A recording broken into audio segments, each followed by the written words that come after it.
वकील बहू। जनक पेशे से एक बहुत अच्छी वकील थी, लेकिन कहते हैं ना, बहू कितनी भी बड़ी तोप क्यों ना हो, सास के सामने तो भीगी बिल्ली ही होती है। अरे जनक, क्या बात है?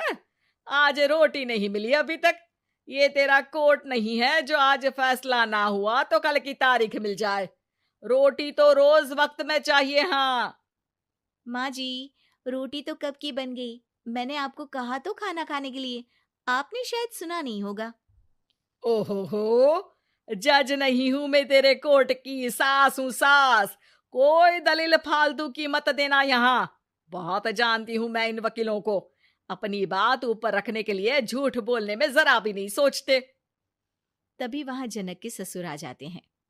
अरे भाग्यवान, क्यों बेचारी के काम को कोसती रहती है हमेशा। मैं भी तो था वहां जब ये आई थी तुझे रोटी खाने को बुलाने के लिए।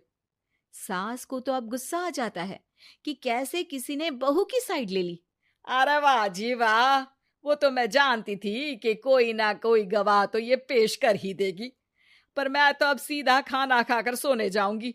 मुझे आदत नहीं है किसी से बहसा बहसी करने की। पता नहीं कैसे ये वकील इतना दिमाग लगाकर खुद तो झूठ बोलते ही हैं, साथ में झूठे गवाह भी ले आते हैं। जनक को सास के ताने सुनने की अब आदत सी पड़ जाती है। एक दिन जनक वकील की ड्रेस पर काला कोट पहनकर कोर्ट के लिए निकल ही रही होती है कि अरे कहाँ चली काला कौवा बनकर? टोक दिया ना। अब कोर्ट तो वकील वाली ड्रेस पहनकर ही जाऊंगी ना। वाह भाई वाह, दामिनी तो मैंने भी देखी है। सन्नी पाजी ने ऐसा ही कोट पहना था और कहा था कि तारीख पर तारीख, तारीख पर तारीख। मतलब कि कोई बात करनी है तो बोलिए, वरना वक्त नहीं है मेरे पास खराब करने के लिए। अरे पता नहीं तुझ में क्या देखा मेरे बेटे ने, सारा दिन वकीलों वाली बहस करती है, भोली भाली सास के साथ। अच्छा सुन, जो इतनी बहस मेरे आगे करती है ना, जरा अपने बॉस से कर ले, जो 1 साल भी ना हुए तेरी शादी को और काले कपड़े पहना दिए। अंदर जा और लाल कोट पहन कर आ, पता तो चले कि नई नवेली शादी हुई है। अरे माँ जी, कोर्ट में मेरा बॉस क्या करेगा? ये तो पूरे देश की ड्रेस है वकीलों के लिए। लेकिन सास तो ठहरी सास। अच्छा, तो कोई जरूरत नहीं है 2-4 साल कोर्ट जाने की। शादी थोड़ी पुरानी हो जाए तब इजाजत दे दूंगी मैं तुझे काले कपड़े पहनने की। अब क्या था, मन मारकर जनक को लाल रंग का कोट पहनकर कोर्ट जाना पड़ता है। उसके जाने के बाद आहा, बढ़िया, ये पूरे देश की ड्रेस की बात करने वाली। अरे पहना दिया ना लाल कोट। अब सास आए दिन या तो जनक को उसके काम का ताना देती या फिर उसका काम छुड़वा देने की धमकी। तंग आकर एक दिन जनक पति से कहती है, मैं सोच रही हूँ कि कोर्ट जाना बंद ही कर दूं। अरे क्यों यार, इतना अच्छा करियर है, क्यों छोड़ने की सोच रही हो? अरे लाल रंग का कोट पहनकर जाना पड़ता है। हर बात पर सास ताना देती है कि वकील तेज होते हैं, सवाल जवाब करते हैं, झूठी दलीलें देते हैं। अरे तो ठीक है ना, वो जो कहती है अपनी समझ से कहती है, लेकिन तुमको तो पता है ना कि सच्चाई क्या है। जनक को पति की बात से हौसला मिलता है कि तभी घर पर कुछ लोग आ जाते हैं। अरे आइए पंच साहब, कैसे आना हुआ?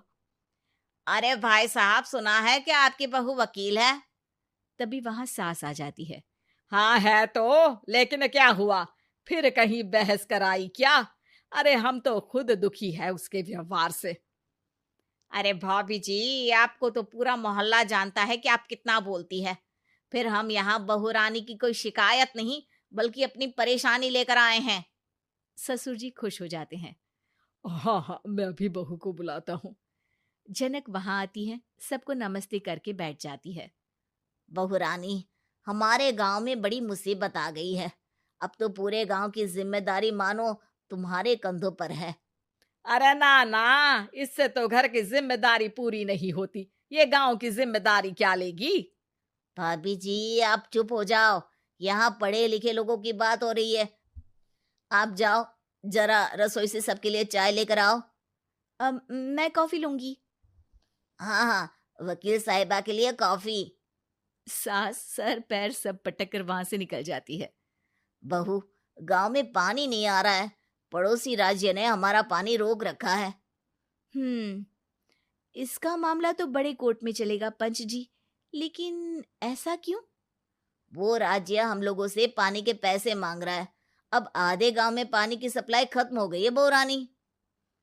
अच्छा पंच साहब, बात गांव की है तो मैं जरूर केस लड़ूंगी। यहाँ एक बार फिर सास की एंट्री हो जाती है। अरे वाह जी वाह, ये काम करवा लो, आप हमारी बहू से बहुत अच्छा करती है। मैं हूं सीधी सादी सास। इस लड़की ने कैसे लड़ लड़ कर मुझे साइड कर रखा है, ये तो अब आपको पता चल ही जाएगा। अरे भाभी जी, आपकी आवाज तो पूरे गांव को सुनाई पड़ती है जब आप बहू रानी को सुंदर वचन सुना रही होती हैं। अरे वकील बहू मिली है, फक्र करो फक्र। हाँ जी हाँ, सारी फकर तो हम लोग ही करें। खैर, अब जो केस लड़ेगी और पानी गांव में आ जाता है तो पंच साहब लिख कर देना होगा कि हैंड पाइप में सबसे पहले मेरी बाल्टी और घड़ा भरेगा। अरे फिर तो हम बहू रानी के नाम पर घर पर ही सप्लाई दे देंगे, लेकिन ये इतना आसान नहीं है। बहू, गांव के पास अभी वकील करने की भी पैसे नहीं है तो।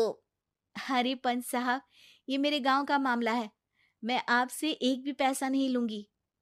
सास को बहू की बात पर गुस्सा आ जाता है, लेकिन सबकी जाने के बाद झनक मन लगाकर गांव की परेशानियों को दूर करने में लग जाती है। और वो दिन भी आता है कि झनक केस जीत जाती है। अरे आज तो प्लम्बर आकर घर तक पाइप लगा गया है। खुश हो जाओ, मेरे कारण तुम लोगों को घर के अंदर ही पानी